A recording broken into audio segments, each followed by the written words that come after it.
Cara, tá tão bom esse louvor, bicho. Tão agradável, cara. Tão gostoso. Minha gente vai ficando por aqui, aprendendo com o Senhor, adorando a Deus, bendizendo o seu nome.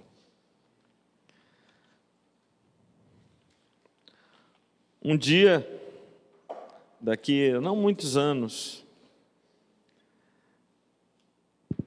as pessoas lerão a Bíblia em dispositivos digitais, como já acontece agora, mas será quase que a regra as pessoas lerem suas Bíblias e todos os livros em tablets e aparelhos semelhantes.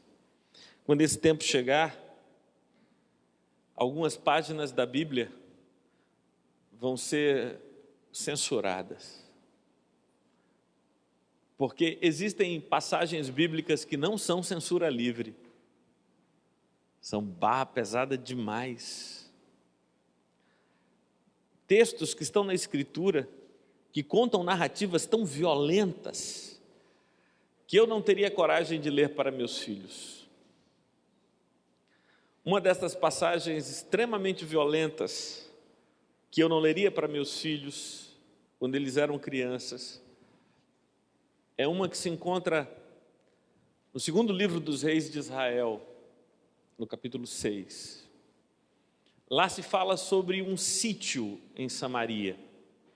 Vocês sabem que o sítio é uma forma de combate, em que se cerca completamente uma cidade amuralhada, impedindo que nela entre qualquer tipo de alimento ou de água, até que o desespero se espalhe por toda a cidade.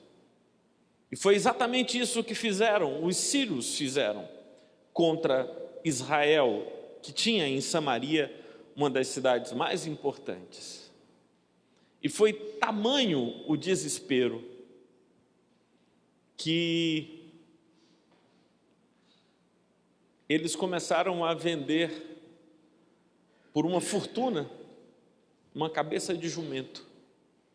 As pessoas comiam. Custava 2 moedas de prata. Esterco de pombo. A fome era terrível dentro dos muros de Samaria.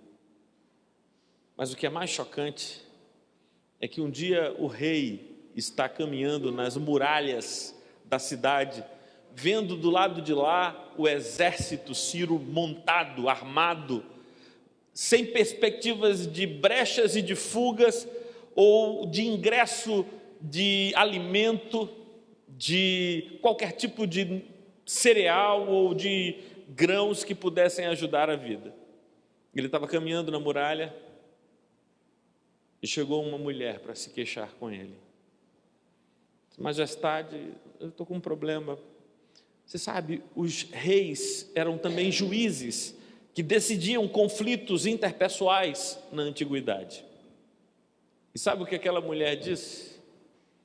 É isso que para mim tira o texto da censura livre, Flavinha. Aquela mulher diz assim: olha, Majestade, eu tenho uma amiga e eu tenho um filho, ela tem um filho. E nós combinamos comer o meu filho. E nós comemos o meu filho. E chegou a hora dela matar o filho dela, para comermos o filho dela. E ela não quer fazer isso.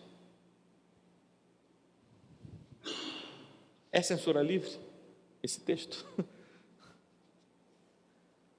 E o rei, quando ouviu aquela mãe se queixando, ele rasga as vestes e diz: eu sou por acaso Deus? O que eu posso fazer? Esse é o contexto, 2 Reis, capítulo 7. O capítulo 6 eu não vou ler, é barra pesada demais. Capítulo 7, página 401. Página 401. 2 Reis, capítulo 7.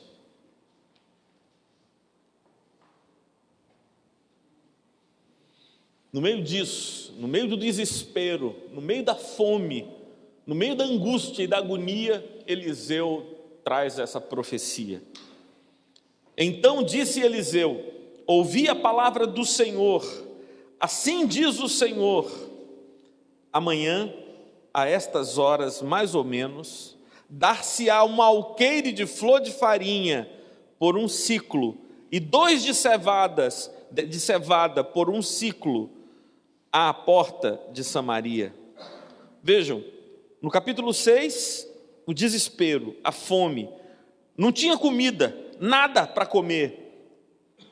2 ciclos de prata custava esterco de pombo.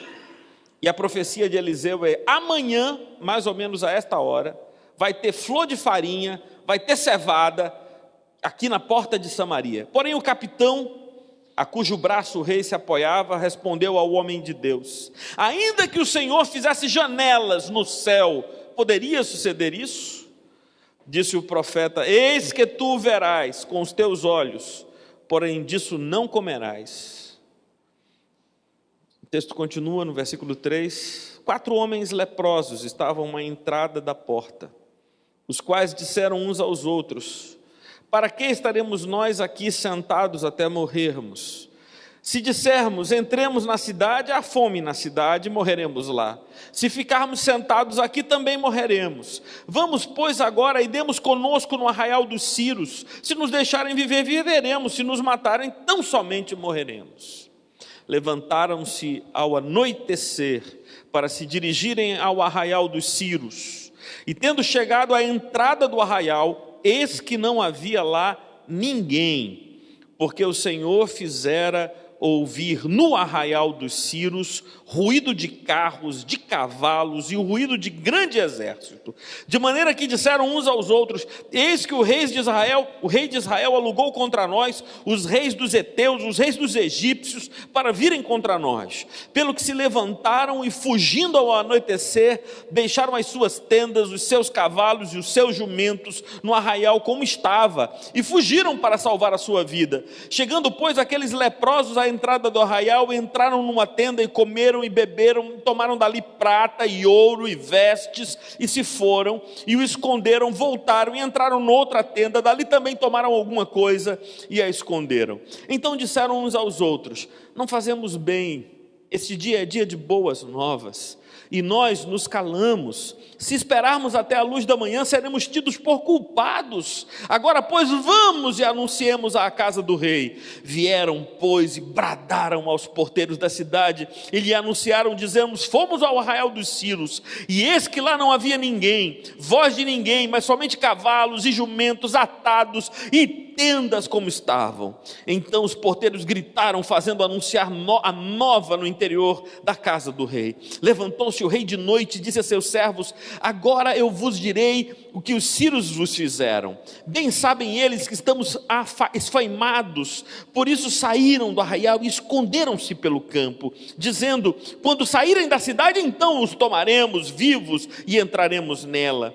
Então um dos seus servos respondeu e disse: tomem-se, pois, 5 dos cavalos que ainda restam na cidade, pois toda a multidão de Israel que ficou aqui, de resto, terá a mesma sorte da multidão de israelitas que já pereceram. Enviemos os homens e vejamos. Tomaram, pois, 2 cavalos como cavalos, 2 carros com cavalos, e o rei enviou os homens após o exército dos sírios, dizendo: ide vede. Então foram após eles até o Jordão, e eis que todo o caminho estava cheio de vestes e armas que os sírios, na sua pressa, tinham lançado fora. Voltaram os mensageiros e o anunciaram ao rei. Então saiu o povo e saqueou o arraial dos sírios, e assim se vendia um alqueire de flor de farinha por um ciclo, 2 de cevada por um ciclo, segundo a palavra do Senhor. Dera o rei à guarda da porta do capitão, cujo braço o Senhor se apoiara, mas o povo o atropelou na porta e ele morreu, como falara o homem de Deus, o que falou quando o rei dissera a ele. Vamos orar? Senhor Deus, que cena trágica, terrível, triste, deprimente, Senhor. Tem compaixão de nós e ajuda-nos haver na nossa vida a fome e a abastança, o desespero e a resposta ao desespero. Em nome do teu Filho Jesus. Amém. Amém.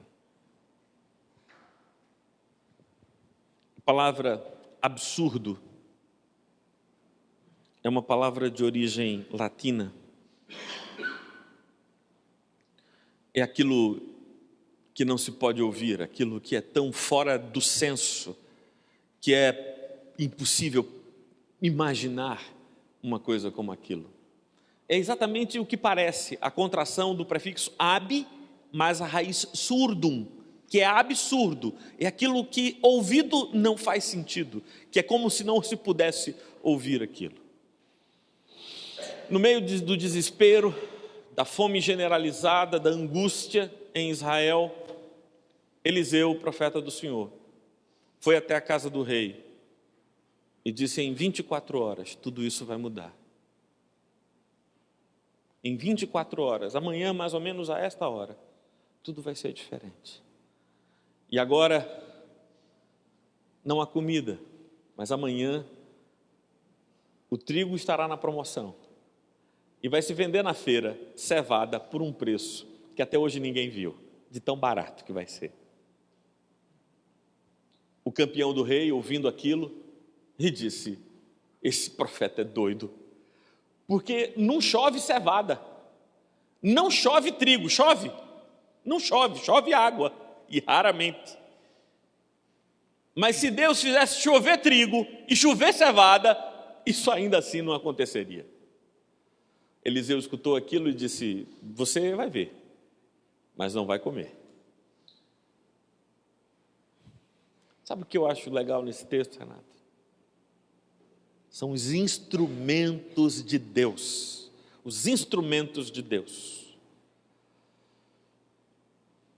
O exército de Israel estava dentro das muralhas, mas não fazia sentido enfrentar os sírios. Gente, vamos trabalhar com a lógica. Por que foi que o exército de Israel não abriu os portões e marcharam contra os sírios acampados do lado de fora? Porque o exército dos sírios era muito mais forte, muito mais poderoso do que o exército de Israel. Não havia possibilidade do confronto direto. O rei, os generais, os campeões, ninguém poderia fazer frente àquele exército dos sírios. Qual a lógica? Evitar o confronto pessoal, direto, e ver se eles desistem e vão embora. Cerco montado, é tudo uma questão de tempo. Os leprosários ficavam do lado de fora da cidade. E como é que os leprosos viviam? Da comida que se lavava para eles. Mas havia fome na cidade e lá? Se não tinha comida dentro da cidade, imagina no leprosário. Lá é que não tinha comida para ninguém.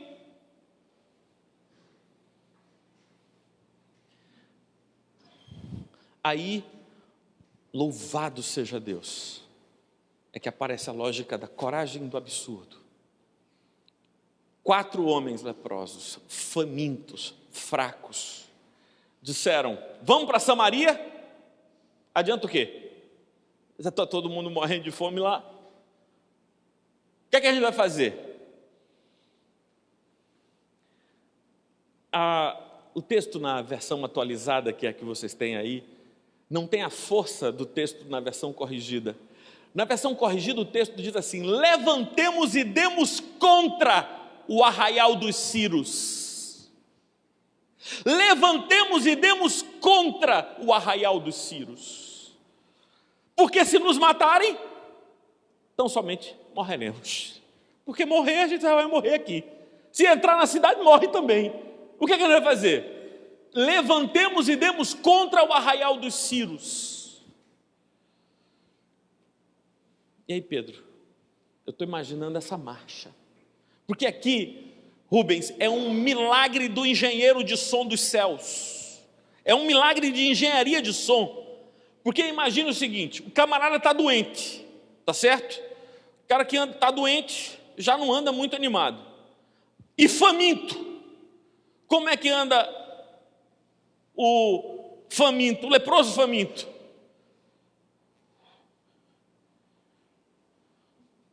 Arrastando a sandália no chão, se tivesse sandália. Aí juntaram os 4. Vamos e demos contra o arraial dos Círios. Aí teve um anjo lá, que pegou o microfone e botou em cima da sandália dos caras. Era um anjo, era um engenheiro de som lá do céu. Botou, rapaz, um microfone poderosíssimo, que quando lá no arraial dos Círios ouviram o barulho, sabe o que eles acharam? Que o exército de Israel havia alugado o exército dos egípcios. O exército, eram 3 exércitos juntos, marchando desbaratados para destruir o arraial dos Círios. Eles disseram: meu Deus do céu, ouve o barulho, escuta. Que era o exército. Sabe o que eles fizeram? Correram do jeito que estava para salvar a vida. E na verdade, que barulho era aquele? Era os 4 leprosos, arrastando as sandálias. A pergunta agora é a seguinte: Martorelli, o que é que isso tem a ver com a gente?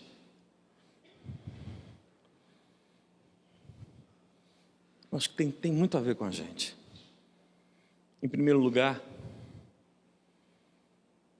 porque a nossa sociedade está faminta. Tem muita fome na nossa sociedade. Fome de sentido para viver, fome de paz, fome de uma alegria, fome de luz, fome de vida. Não tem.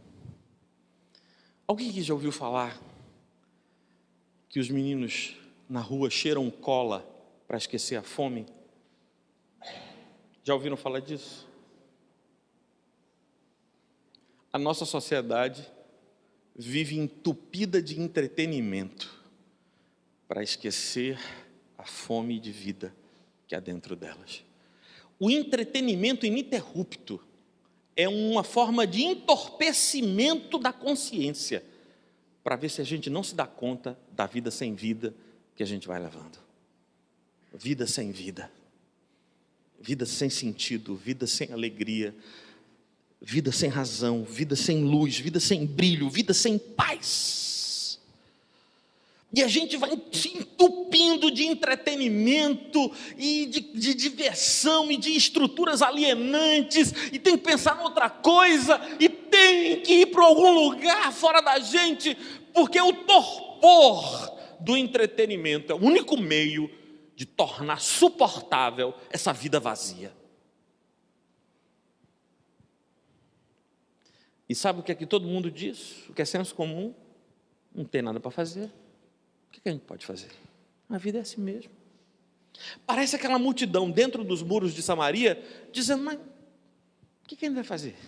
Está cercado, está tudo dominado. Eu vou fazer o quê? E a gente vai vivendo, mas assim a gente vai morrer. Mas fazer o quê?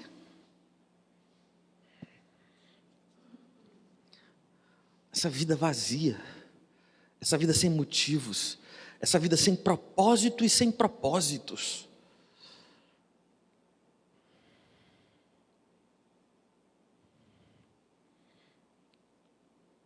Até que 4 doidos se levantam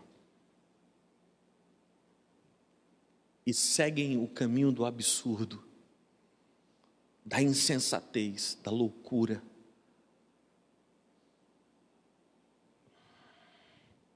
E faz o que as pessoas não supõem que é possível fazer.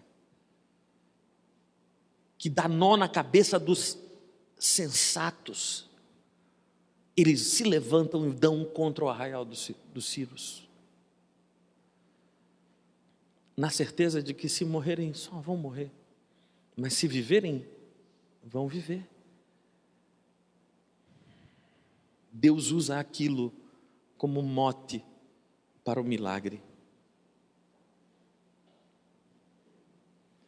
Hoje eu queria dizer o seguinte, que talvez Deus esteja esperando, não que o general ao braço de quem o rei se apoia se levante e enfrente o arraial dos Círios, não que o rei ou o profeta se levante e ataque o arraial dos Círios, mas aquelas pessoas que ninguém imagina que podem ser os instrumentos de Deus para se levantar e ir lá.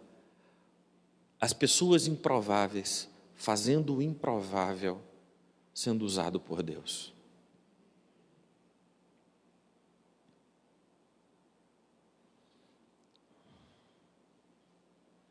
Sabe o que a gente não faz, irmãos? Tem uma coisa interessante nesse texto, quando os leprosos chegam lá no arraial, eles veem a fartura e eles dizem, a gente não pode ficar com isso só para a gente. A gente volta lá e avisa todo mundo que tem fartura aqui para eles virem e comerem também, porque senão o dia de boas novas vai se tornar um dia de culpa para a gente. E eu acho que o povo de Deus se divide em 3 grupos. Ou nós somos os famintos dentro de Samaria, como todo o mais, ou nós somos aqueles que descobriram a boa nova, mas que não se animaram ainda a compartilhá-la com ninguém, ou nós somos aqueles que saíram, enfrentaram, viram a abundância e compartilham essa abundância com outras pessoas.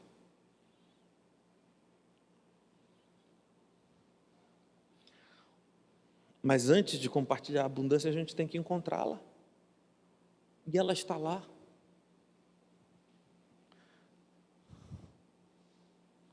Eu fico pensando nesse testemunho que Thomas deu há pouco. Uma história de um menino assim. 8 anos, cometeu um assalto e perdeu a perna levando um tiro. 13 anos, tenta matar o padrasto e acaba matando a mãe. Eu fico pensando, quantos de nós podemos imaginar que a história desta vida pode estar destinada a manifestar a glória de Deus no mundo?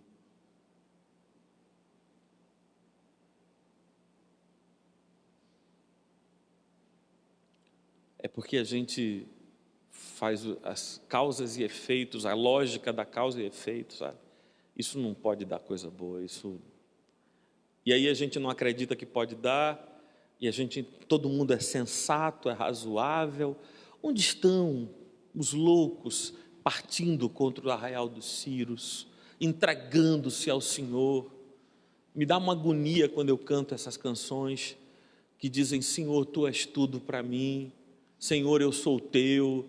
Essas frases são muito difíceis para mim, porque a minha vida nega isso o tempo todo.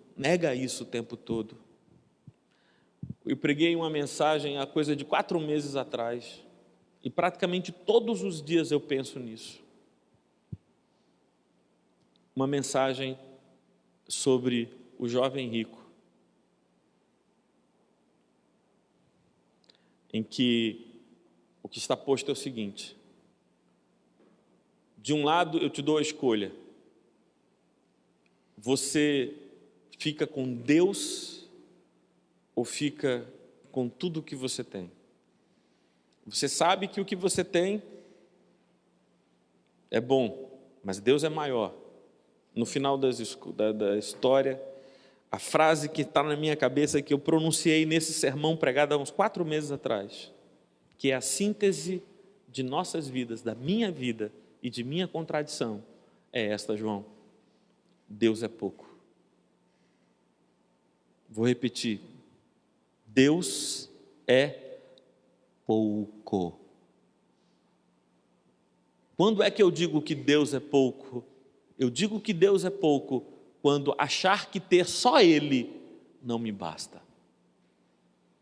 Eu preciso de mais do que Deus. Eu não vou me sentir seguro se eu só tiver Deus. Porque Deus é pouco.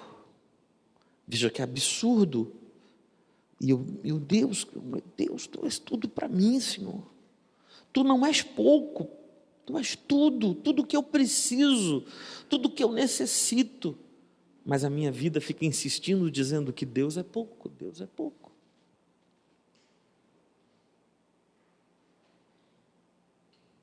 Deus não é pouco. Se a gente se lançar nas mãos dEle, confiar nele, buscar a Ele, se entregar a Ele, Ele nos dará a vitória, Ele operará os milagres, e nós vamos poder dizer às pessoas que é possível viver nele, confiar nele.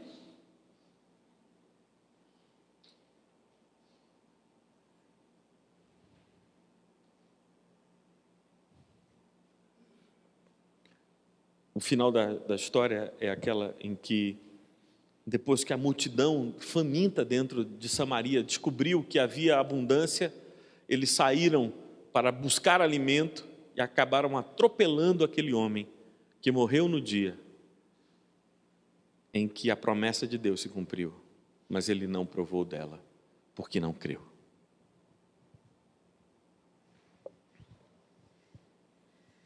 O problema não é se Deus pode cumprir as suas promessas, é se nós cremos nele para praticar a sua vontade. Vamos fechar os olhos, vamos orar.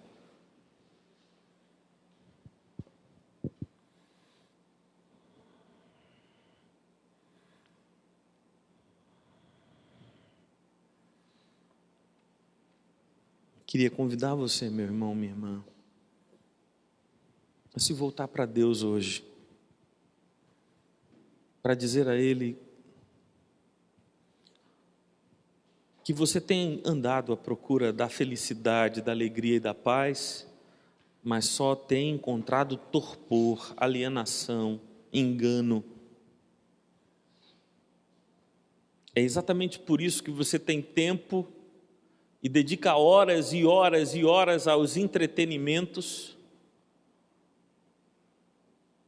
e evita o silêncio, porque no silêncio a vida lhe fala bem alto e isso lhe faz sofrer muito.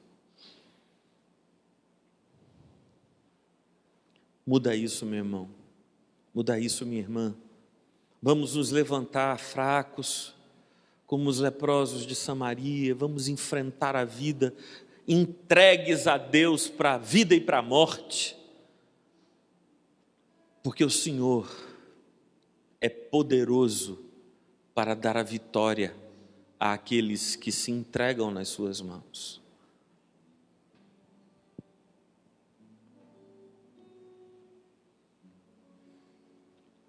Existe uma abundância de vida, que Jesus chamou de vida eterna, disponível para mim e para você.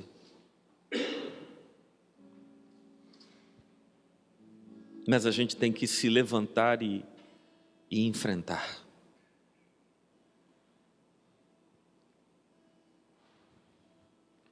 Romper com a sensatez,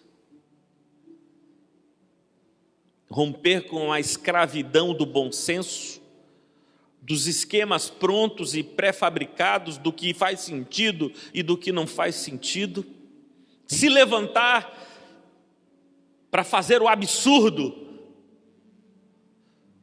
a mais completa insensatez, para a honra e glória de Deus, para o louvor do seu nome, para viver ou para morrer, mas para glorificar a Ele.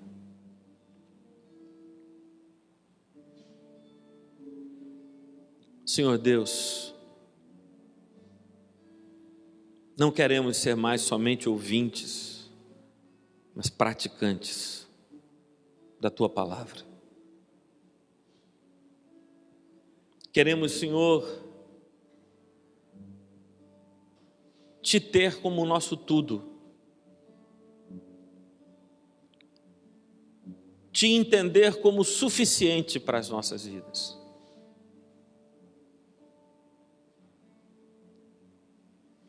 entregar a Ti as nossas necessidades, que Tu já as conheces tão bem, que jamais deixastes que nada de essencial nos faltasse até hoje. Ah, Senhor, perdoa-nos os anos perdidos, o tempo perdido, a vida perdida, e perdoa agora, Senhor, essa dinâmica perdida de vida, idiota, sem razão e vazia.